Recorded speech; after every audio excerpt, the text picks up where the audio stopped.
Everyone, আসসালামু আলাইকুম। Welcome back to my channel. আজ আপনাদের জন্য ইউনিক একটি রেসিপি নিয়ে চলে আসলাম। আজকে আপনাদেরকে তৈরি করে দেখাবো মিষ্টি কুমড়া পিঠা। দেখতে মিষ্টি কুমড়ার মতো হলেও খেতেও কিন্তু সেই রকমই মজা। আর ভিতরে কিন্তু নারিকেলের একদম পুর ভরা আছে। আশা করি আজকের এই রেসিপিটি আপনাদের কাছে ভালো লাগবে। তো প্রথমে একটি প্যানের মধ্যে আমি নিয়ে নিলাম 1 কাপ নারিকেল আর হাফ কাপ মিঠাই। আপনারা চাইলে বেশি মিষ্টি খেতে চাইলে আর একটু বেশি বাড়িয়ে দিতে পারেন। এখন নারকেল আর মিঠাই একসাথে ভালো করে মিশিয়ে নিব। এরপর আস্তে আস্তে যখন মিঠাইটা গলে আসবে বারবার নেড়ে চেড়ে নারকেলগুলো মিঠাইয়ের সাথে মিশিয়ে নিব। আর এরকম নারকেলগুলো কালার হয়ে গেলে নামিয়ে নিব। এরপর একটি হাঁড়ির মধ্যে আমি 1 কাপ গরম পানি বসিয়ে দিয়েছি। তার মধ্যে দিয়ে দিয়েছি সামান্য একটু লবণ আর সামান্য একটু জর্দা রং। এখন জর্দা রংটাকে ভালো করে মিশিয়ে নিব পানির সাথে। এরপর পানিটা বলক আসলে এর মধ্যে দিয়ে দিব 1 কাপ চালের গুঁড়া। এরপর ঢাকনা দিয়ে ঢেকে রান্না করে নিব 5 মিনিটের মতো, যাতে চালের গুঁড়োটা ভালো করে সিদ্ধ হয়ে যায়। এরপর ঢাকনা উঠিয়ে 5 মিনিট পর চালের গুঁড়ো পানির সাথে ভালো করে মিশিয়ে নিব। আর ভালো করে নেড়েচেড়ে এখানে মিশিয়ে নিতে হবে। তো মেশানো এরকম হয়ে গিয়েছে। এরপর নামিয়ে ঠান্ডা করে একটা প্লেটের মধ্যে ভালো করে নিয়ে মথে নিতে হবে। আপনার যত ভালো করে মথবেন ততই কাইটা অনেক সুন্দর হবে।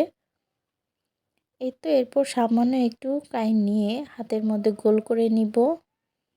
এরপর এখানে চেপে চেপে এরকম বাটি তৈরি করব। আপনারা ভিডিওতে দেখে আশা করি বুঝতে পারছেন আমি কিভাবে বাটি তৈরি করে নিচ্ছি। এই বাটি তৈরি করে এর মধ্যে দিয়ে দিব সেই নারিকেলের পুরটা। পরিমাণ মতো দিবেন, যার যতটুকু ইচ্ছে সেই অনুযায়ী ভিতরে পুরটা দিয়ে তারপরে আবারও বাটিটাকে লাগিয়ে দিতে হবে। এভাবে চারপাশ থেকে মুড়ে বাটিটাকে আবারও বন্ধ করে দিব যাতে আর পুরটা বের হতে না পারে। এরপর আবারও গোল সেই বলের মতো করে নিব। আর মিষ্টি কুমড়া যেহেতু একটু চ্যাপ্টা হয়, তো এরকম একটু চ্যাপ্টা করে দিলাম। এরপর একটি চামচের সাহায্যে মিষ্টি কুমড়া গায়ে যেরকম দাগ কাটা থাকে এরকম দাগ কেটে দিব। আপনার ভিডিওতে দেখে আশা করি বুঝতে পারছেন। একটু গ্যাপ দিয়ে দিয়ে এরকম চামচ দিয়ে দাগ কেটে দিব। আর দেখতে একদমই মিষ্টি কুমড়ার মতো হয়ে যাবে।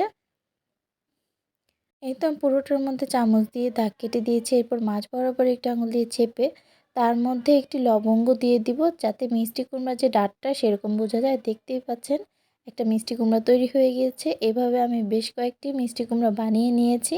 এখন এগুলো ভাপ দিব, যার জন্য আমি আগে থেকে চুলায় পানি বসিয়ে রেখেছিলাম। পানিটা গরম হয়ে আসছে, তার উপরে আমি রাইস কুকার যে স্টিমারটা ছিল সেটা বসিয়ে দিয়েছি। এখন স্টিমারটার উপরে পিঠাগুলোকে বসিয়ে দিব। এরপর ঢাকনা দিয়ে ঢেকে দিব আর 10 মিনিট ভাপে সিদ্ধ করে নিব। এই তো 10 মিনিট হয়ে গিয়েছে। আমাদের মিষ্টি কুমড়া পিঠাগুলো কিন্তু তৈরি হয়ে গিয়েছে। এখন এগুলোকে নামিয়ে ঠান্ডা করে নিতে হবে।